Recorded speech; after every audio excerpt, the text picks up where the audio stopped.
Apakah kalian ingin tahu bagaimana para pelaku bisnis dapat menjalankan usahanya? Para pelaku bisnis tersebut menggunakan sistem ERP atau Enterprise Resource Planning. Video kali ini saya akan membahas terkait ERP atau Enterprise Resource Planning. Sebagian besar dari kita sudah pernah mendengar istilah tersebut. Tapi apa sebenarnya ERP tersebut? Mengapa begitu banyak perusahaan besar, bahkan UMKM, beralih menggunakan sistem ERP untuk menjalankan kegiatan operasional mereka? Melalui video ini, saya akan menjelaskan secara singkat dan jelas mengenai konsep ERP dan software atau aplikasi ERP yang dapat membantu proses bisnis menjadi lebih efisien dan terintegrasi.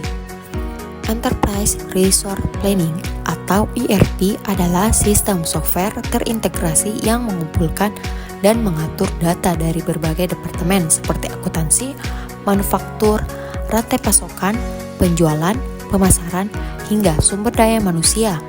Dengan menyatukan data ini dalam satu database, manajemen perusahaan dapat menganalisis strategi meningkatkan efisiensi dan menghemat waktu serta biaya. Salah satu aplikasi yang biasa digunakan para pelaku bisnis yaitu Odoo aplikasi. Odoo aplikasi adalah perangkat lunak atau software yang digunakan untuk membantu perencanaan sumber daya perusahaan atau Enterprise Resource Planning. Software ini merupakan sumber terbuka atau open source yang cukup komprehensif. Odoo menawarkan banyak rangkaian modul bisnis terintegrasi customer relationship management atau CRM, e-commerce, akuntansi, penagihan, manajemen inventaris, manajemen project, manajemen gudang, keuangan manajemen, manufaktur, dan juga pembelian. Dalam software Odoo terdapat teknologi dalam platform yang menjadi satu, yaitu yang pertama, shop floor. Dalam manufaktur adalah area di mana perakitan atau produksi yang dilakukan.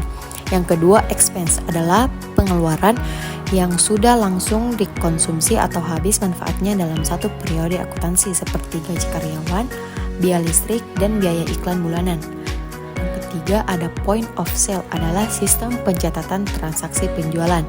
Yang keempat, ada IoT atau Internet of Things, merupakan perangkat fisik yang terhubung ke internet dan dapat berkomunikasi satu sama lainnya. Yang kelima, front desk biasanya merujuk pada modul atau fitur yang digunakan untuk mengelola penerimaan tamu atau pelayanan di bagian resepsionis.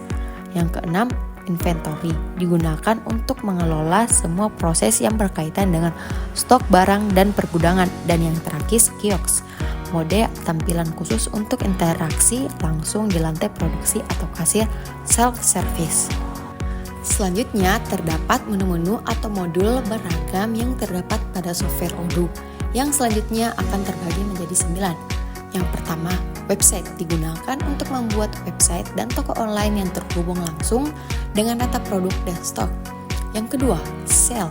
Sale digunakan dalam mengelola CRM, penjualan, kwitansi menjadi faktur, mengelola kontrak, hingga pengiriman dan pengembalian barang.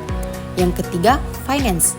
Finance digunakan untuk mengelola keuangan bisnis dari pengelolaan akuntansi, faktur, pengeluaran, manajemen dokumen, hingga penandatanganan dokumen secara online.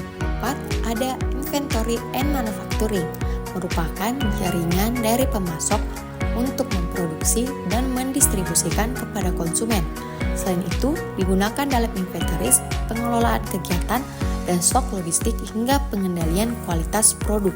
Kelima, ada human resource, merupakan segala kegiatan dalam pengelolaan tenaga kerja atau karyawan dalam suatu bisnis, baik dari rekrutmen hingga pemeriksaan karyawan.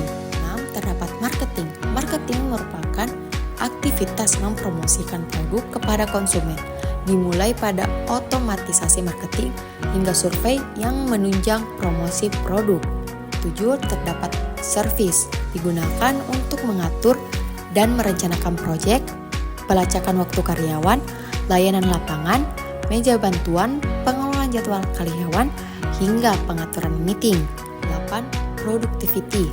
Terdapat modul diskusi, e-profile, IoT, FOP, hingga pengetahuan. Modul tersebut digunakan untuk menunjang kegiatan perusahaan. Terakhir ada customization atau kostumisasi yang digunakan untuk membuat dan mengkostum sendiri bentuk dari software Odoo kita. Dalam free trial Odoo, kita dapat memilih 10 aplikasi berlaku hingga 15 hari yang akan digunakan pada sistem ERP bisnis yang akan dijalankan. Dalam ERP Odoo terdapat industri yang terintegrasi dari layanan, retail, konstruksi, kesehatan dan fitness, rantai pasokan, hingga hospitality. Terakhir, kelebihan dan kekurangan Odoo sistem ERP. Kelebihannya yaitu Odoo memiliki kelebihan utama berupa integrasi modul bisnis yang sangat lengkap dan terpadu, memungkinkan pengelolaan berbagai aspek seperti akuntansi, penjualan, inventaris, dan CRM dalam satu platform. Selain itu, Odoo sangat fleksibel dan mudah dikostumisasi sesuai kebutuhan perusahaan, didukung oleh komunitas open source yang besar dan aktif.